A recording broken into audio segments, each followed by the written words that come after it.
सुप्रभात बच्चों। आज हम आपकी पाठ्य पुस्तक हिंदी के पाठ 12 का अध्ययन करेंगे, जिसका शीर्षक है सरोजिनी नायडू। तो बच्चों, ये कवयित्री हैं, भारत की सुप्रसिद्ध, बहुत ही प्रसिद्ध कवयित्री हैं। तो इनके बारे में, और इनको बच्चों कहा जाता था कोकिला, भारत की कोकिला कहा जाता था। तो चलिए पाठ को पढ़ते हैं और जानते हैं सरोजिनी नायडू जी के बारे में। पाठ 12 सरोजिनी नायडू। प्रस्तुत पाठ में भारत की सुप्रसिद्ध कवयित्री, भारत कोकिला की उपाधि से विभूषित सरोजिनी नायडू का जीवन परिचय एवं उनके द्वारा देश हित के लिए किए गए कार्यों का वर्णन किया गया है। तो पाठ है हमारे देश की सुप्रसिद्ध कवयित्री तो बच्चों, पाठ है हमारे देश की सुप्रसिद्ध कवयित्री सरोजिनी नायडू जी के बारे में। उनके जीवन के बारे में बताया गया है कि किस प्रकार से उनका जन्म हुआ और किस प्रकार से उन्होंने देश की, समाज की भलाई के लिए कार्य किए। पढ़ते हैं पाठ को। सरोजिनी नायडू का जन्म 13 फरवरी 1879 ईस्वी को हैदराबाद में हुआ था। तो इनका जन्म हुआ था 13 फरवरी को और सन था 1879। और कहां पर हुआ था बच्चों? स्थान है हैदराबाद। पिता का नाम था अघोरनाथ चट्टोपाध्याय। वे वैज्ञानिक थे। इनके पिताजी जो थे, इनके पिता जो इनके पापा थे, उनका नाम था अघोरनाथ चट्टोपाध्याय और वो क्या थे? वो वैज्ञानिक थे। माता थी बरसुंदरी और माता का नाम बरसुंदरी था। पिता चाहते थे कि उनकी पुत्री गणितज्ञ या वैज्ञानिक बने, किंतु वह बन बैठी कवयित्री। तो हर पिता चाहता है कि उनकी संतान कुछ बहुत अच्छा करे जीवन में। इनके पिता भी चाहते थे कि वो या तो गणितज्ञ बने, जो गणित में विद्वान होते हैं वो, या फिर वैज्ञानिक बने, विज्ञान में विद्वान। लेकिन वो क्या बन गई? वो बन गई कवित्री, कविता लिखने वाली। कवित्री कहते हैं बच्चों जो कविताओं को लिखते हैं, ठीक है, कवित्री बन गई। वह बीज गणित का प्रश्न तो हल न कर सकी। बीज गणित की कॉपी पर उन्होंने जीवन की पहली कविता लिख डाली। तो उन्हें जब बीज गणित के सवाल हल करने के लिए दिए गए तो उनसे हुए ही नहीं वो। और उन्होंने क्या करा? उन्होंने अपने जीवन की जो सबसे पहली कविता लिखी वो अपनी उसी बीज गणित की कॉपी पर लिखी। उन्होंने 13 वर्ष की अल्पायु में 1300 पंक्तियों की लंबी कविता the lady of the lake लिखी थी। तो उन्होंने केवल 13 वर्ष की आयु में ही, बहुत छोटी सी आयु होती है 13 वर्ष, उनमें उन्होंने बहुत लंबी कविता लिखी जिसकी कुल 1300 पंक्तियां थी और कविता का नाम था the lady of the lake. ठीक है, अंग्रेजी में लिखती थी, अंग्रेजी में कविताओं की रचना करती थी सरोजिनी नायडू जी। तो इन्होंने अंग्रेजी में ही लिखी थी the lady of the lake कविता।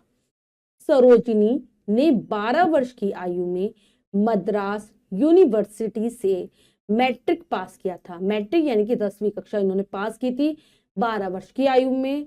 और कहां से? मद्रास यूनिवर्सिटी से। उन्हें हैदराबाद के निजाम की छात्रवृत्ति पर विदेश जाकर अध्ययन का सौभाग्य मिला और उन्होंने किंग्स कॉलेज लंदन में प्रवेश लिया। तो जो हैदराबाद में जो निजाम थे उस समय के, जब निजामों का शासन हुआ करता था, तो उस वक्त जो हैदराबाद के जो निजाम थे उन्होंने उन्हें छात्रवृत्ति दी। छात्रवृत्ति यानी कि पढ़ाई के लिए सहायता प्रदान की, जिसके कारण वो उन्होंने क्या करा? विदेश जाने के लिए दी थी उन्होंने वो सहायता। विदेश जाकर इन्होंने पढ़ाई की और इन्होंने किंग्स कॉलेज लंदन में प्रवेश लिया, यानी कि किंग्स कॉलेज लंदन से इन्होंने पढ़ाई की थी। यहाँ उनकी भेंट एडमंड गॉडसे, विलियम ऑथर जैसे साहित्यकारों से हुई। तो जब ये लंदन में गई पढ़ाई करने के लिए तो वहां पर इनकी भेंट यानी कि मुलाकात इनकी एडमंड गॉडसे और विलियम ऑथर से हुई। ठीक है, जो बहुत बड़े साहित्यकार थे, बड़ी बड़ी रचनाएं करा करते थे, साहित्य लिखा करते थे, उनसे इनकी भेंट हुई। गॉडसे को उन्होंने अपना साहित्यिक गुरु मान लिया और तभी से इन्होंने अपना साहित्य में, यानी कि जो ये कविताएं लिखती थी उसका जो गुरु था, उसका जो शिक्षक था, उसको इन्होंने, गॉडसे को इन्होंने बना लिया था अपना शिक्षक। सन 1898 ईस्वी में ये भारत लौटी, वापस भारत में आई थी ये 1898 में। 19 वर्ष की आयु में भारतीय डॉक्टर गोविंद राजुलू नायडू से इन्होंने विवाह कर लिया, और 19 वर्ष की आयु में ही इनका विवाह हो गया था एक भारतीय डॉक्टर से जिनका नाम था गोविंद राजुलू नायडू। ठीक है, इनका विवाह हो जाता है।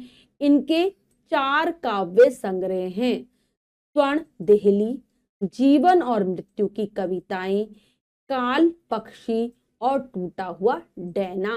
इन्होंने के 4 बड़े बड़े काव्य संग्रह हैं, यानी कि बहुत बड़ी बड़ी 4 पुस्तकें हैं जिनमें बहुत सारी कविताएं हैं, संग्रहित हैं। तो उनके नाम है स्वर्ण देहली, जीवन और मृत्यु की कविताएं, काल पक्षी और टूटा हुआ डैना। ये इनके काव्य संग्रह के नाम है। इन्होंने कविता के माध्यम से नारी के आदर्श की महिमा गाई है। तो इन्होंने कविता के माध्यम से नारी के बारे में ज्यादा बताने की कोशिश की है कि एक आदर्श नारी की क्या क्या महिमा होती है, क्या महत्व है आदर्श नारी का, उसके बारे में इन्होंने बताने का प्रयास किया है अपनी कविताओं के माध्यम से। प्रेम और सौंदर्य के मार्ग से सत्य की खोज की। तो इन्होंने अपने जीवन में प्रेम और सौंदर्य को महत्व दिया और उसी के आधार पर सत्य की खोज की, मतलब कि सच्चाई ढूंढती थी ये समाज में। जागृति का मंत्र फूंक देशवासियों की तंद्रा भंग की। तो हमारा जिस समय कविताएं लिखती थी बच्चों, उस समय हमारा जो देश था वो आजाद नहीं था, वो अंग्रेजों के अधीन था, अंग्रेजों का गुलाम था। तो इन्होंने इस प्रकार की कविताएं लिखी जिससे कि भारतीय जो हमारे देशवासी हैं वो जागृत हुए, मतलब जागे, जो वो सोए हुए थे तंद्रा भंग की, यानी कि जो सोए हुए थे, तंद्रा मतलब नींद, उनकी नींद को इन्होंने खत्म किया, उन्हें जगाया, देश को आजाद कराने के लिए, आगे बढ़ने के लिए कहा। देश ने उन्हें भारत कोकिला की उपाधि से विभूषित किया। तो बच्चों हमारे देश भारत में सरोजिनी नायडू जी को एक उपाधि प्रदान की गई, एक पदवी दी गई, उन्हें भारत कोकिला का नाम दिया गया क्योंकि वो बहुत सुंदर कविताओं की रचना करते। पूज्य गोपाल कृष्ण की प्रेरणा से ये स्वतंत्रता संग्राम में कूदी। तो जो गोपाल कृष्ण गोखले हुए हैं उन्होंने इनको प्रेरणा दी, उनसे प्रेरित होकर इन्होंने भारतीय स्वतंत्रता संग्राम में भी हिस्सा लिया। फिर गांधी जी से प्रभावित हो अखिल भारतीय कांग्रेस की सदस्य बनी। तो जब ये स्वतंत्रता संग्राम की लड़ाई में आ गई तो इनका की भेंट गांधी जी से भी हुई, गांधी जी के विचारों से प्रभावित हुई और इन्होंने अखिल भारतीय कांग्रेस की सदस्यता ग्रहण कर ली, वहां की सदस्य बन गई, वहां की मेंबर बन गई है। सन 1930 ईस्वी के नमक सत्याग्रह तथा 1942 के भारत छोड़ो आंदोलन में जेल गई। तो हमारे देश में सन 1930 में नमक आंदोलन हुआ था, जो नमक सत्याग्रह हुआ था। 1942 में जो भारत छोड़ो आंदोलन हुआ था, ठीक है, सब स्वतंत्रता के लिए, आजादी के लिए किए जा रहे थे, उस चक्कर में इनको जेल भी जाना पड़ा। ये सन 1925 ईस्वी में कांग्रेस अध्यक्षा बनी। सन 1930 में ईस्वी में अखिल भारतीय महिला सम्मेलन की अध्यक्षा रही। तो 1925 में तो एक कांग्रेस की अध्यक्षा बनी थी और 1930 में अखिल भारतीय महिला सम्मेलन की अध्यक्षा बनी। अध्यक्षा यानी कि हम कह सकते हैं जो उसका मेन होता है, उसका जो लीडर होता है, जो सबको गाइड करने वाला होता है, वो बनी थी। मुखिया, एक तरीके से मुखिया कह सकते हैं। ये स्वतंत्र भारत में उत्तर प्रदेश राज्य की पहली महिला राज्यपाल बनी। तो बच्चों जो हमारा उत्तर प्रदेश राज्य है उसकी ये पहली महिला राज्यपाल भी बनी। पहली महिला राज्यपाल की उपाधि से भी इनको अलंकृत किया गया है, महिला राज्यपाल बनी है पहली। इन्होंने विदेशों में भी भारत का प्रतिनिधित्व किया।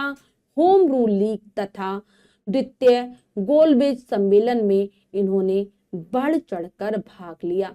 तो ये भारत से बाहर जब भी जाती थी तो अपने देश भारत का प्रतिनिधित्व करती थी, ठीक है, अपने देश भारत को ही क्या करती थी, उसके बारे में वर्णन करती थी, भारत की तरफ से ही ये जाती थी। और जो होम रूल लीग हुआ था और जो दूसरा गोलमेज सम्मेलन हुआ था उसमें भी इन्होंने भाग लिया था। ये बच्चों सारी चीजें हमारे देश की आजादी से जुड़ी हुई हैं, ठीक है, उसमें ये भाग लेती थी बढ़ चढ़कर।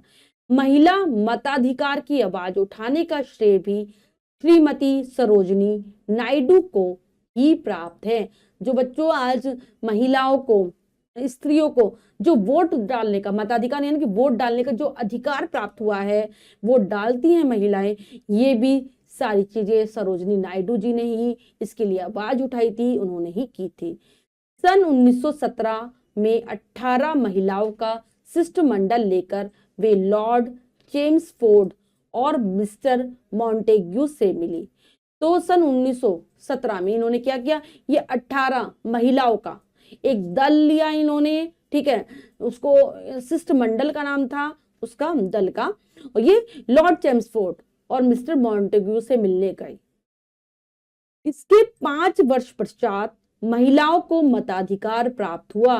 तो उस समय क्योंकि अंग्रेजों का ही राज्य था देश पर हमारे, तो उनसे मिली है जो मेन थे वहां के, कौन कौन, लॉर्ड चेम्सफोर्ड और मिस्टर मॉन्टेग्यू। और इसके 5 साल बाद ही क्या हुआ, महिलाएं वोट डालने लगी, उनको मताधिकार प्राप्त हुआ।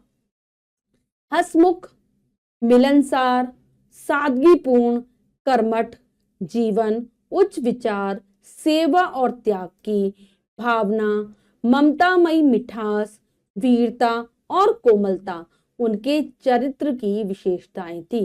तो जो सरोजनी थी, उनका स्वभाव जो था बहुत हंसमुख था, सबसे हंस कर बात करती थी, मिलनसार थी, मिलजुल कर रहने वाली स्त्री थी, बहुत ही सादगी से जीवन बिताती थी, और कर्मठ जीवन मतलब अपने काम में पूरी तरीके से लगी हुई, एकदम निपुण कुशल थी वो। उनके विचार बहुत ही उच्च थे और उनके अंदर सेवा की भावना, दूसरों की मदद करने की भावना थी, त्याग की भावना थी। वो जो महिलाओं के साथ, बच्चों के साथ जो व्यवहार करती थी, एकदम ममता में ही था उनका, जैसे माँ करती है। साथ ही साथ मिठास तो थी ही उनकी कविताओं में, वो वीर भी थी, उन्होंने स्वतंत्रता में वीरता से भाग लिया। ये सारी चीजें उनके चरित्र को विशेष बनाती थी, ये उनके चरित्र की विशेषताएं बच्चों। 2 मार्च 1949 को वे इस संसार से विदा हुई। तो बच्चों जो इनकी मृत्यु हुई है 2 मार्च 1949 को ही इनकी मृत्यु। इनका जन्मदिन 13 फरवरी को भारतवर्ष में महिला दिवस के रूप में मनाया जाता है। तो इनके जन्म को हम 13 फरवरी को मनाते हैं महिला दिवस के रूप में, ठीक है। जो बच्चों 8 मार्च को मनाया जाता है, ठीक है, एक 8 मार्च को भी मनाया जाता है महिला दिवस, वो पूरे दुनिया के लिए है, पूरे संसार के लिए है। लेकिन जो भारत का है महिला दिवस भारतवर्ष में, वो 13 फरवरी को जाता है। तो बच्चों हमने जाना अच्छी प्रकार से सरोजिनी नायडू जी के बारे में कि वो कितनी प्रसिद्ध कवित्री थी, साथ साथ बहुत बड़ी समाज सेविका, और हमारे राज्य उत्तर प्रदेश की पहली महिला राज्यपाल थी। उनका जीवन हमारे लिए बहुत ही प्रेरणा ग्रहण करने वाला है, हमको प्रेरित करने वाला है, हमें उससे प्रेरणा लेनी चाहिए। अब हम बच्चों पाठ के शब्दार्थ कर लेते हैं। भेंट, मुलाकात, उपाधि, पदवी, तंद्रा, नींद, जागृति, जागने की क्रिया, भंग, नष्ट, कर्मठ, काम करने में निपुण। तो सभी बच्चे पाठ के शब्दार्थों को अच्छे से याद करेंगे। अब हम बच्चों पाठ का अभ्यास कार्य कर लेते हैं। लिखिए में से पहला प्रश्न पढ़ते हैं, करने का प्रयास करते हैं। सही विकल्प पर सही का निशान लगाइए। प्रश्न में 3 विकल्प हैं, 2 विकल्प गलत हैं, 1 विकल्प सही है। हमें सही विकल्प को चुनना है, सही का निशान लगा देना है। करते हैं। सरोजिनी नायडू का जन्म कहाँ हुआ था? हैदराबाद में, दिल्ली में, कोलकाता में। तो इनका जो जन्म हुआ था बच्चों वो हुआ था हैदराबाद में। ए विकल्प सही है। The lady of the lake कविता सरोजिनी ने कितनी आयु में लिखी? 10 वर्ष, 13 वर्ष, 15 वर्ष। तो इन्होंने 13 वर्ष की अल्पायु में ही इस कविता को लिखा था। बी विकल्प सही है। सरोजिनी नायडू का विवाह कितनी आयु में हुआ था? 19 वर्ष, 24 वर्ष, 29 वर्ष। तो इनका जो विवाह हुआ था वो बच्चों 19 वर्ष की आयु में हुआ था। सरोजिनी नायडू किस राज्य की पहली राज्यपाल बनी? तो वो बनी थी आंध्र प्रदेश की, उत्तर प्रदेश की, कर्नाटक की। कहाँ की बनी थी? तो उत्तर प्रदेश की पहली राज्यपाल बनी थी। सामने दिए गए शब्दों में से उचित शब्द चुनकर रिक्त स्थान भरिए। तो बच्चों यहाँ पर कोष्टक में 2 शब्द हैं, एक शब्द गलत है, एक सही है। हमें उचित शब्द से रिक्त स्थानों को भरना है, पूरा करना है। करते हैं। सरोजिनी नायडू ने 12 वर्ष की आयु में रिक्त स्थान पास किया, तो मैट्रिक या फिर स्नातक, तो उन्होंने मैट्रिक पास किया था, लिखेंगे मैट्रिक। सरोजिनी नायडू के रिक्त स्थान काव्य संग्रह हैं 6 या 4, तो उनके 4 काव्य संग्रह हैं। उन्होंने कविता के माध्यम से रिक्त स्थान के आदर्श की महिमा गाई है, नारी या फिर बालिका, तो आ जाएगा नारी।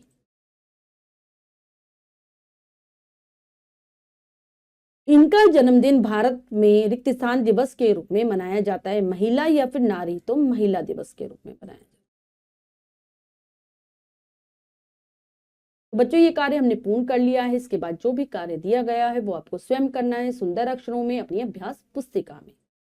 तो बच्चों आज हमने पाठ के माध्यम से हमारे देश की एक महान महिला सरोजिनी जी के बारे में जाना। आशा करती हूँ आपको यह पाठ बहुत अच्छे से समझ आ गया होगा। पाठ को फिर से जरूर पढ़ेंगे और शब्दार्थों को याद कर लेंगे।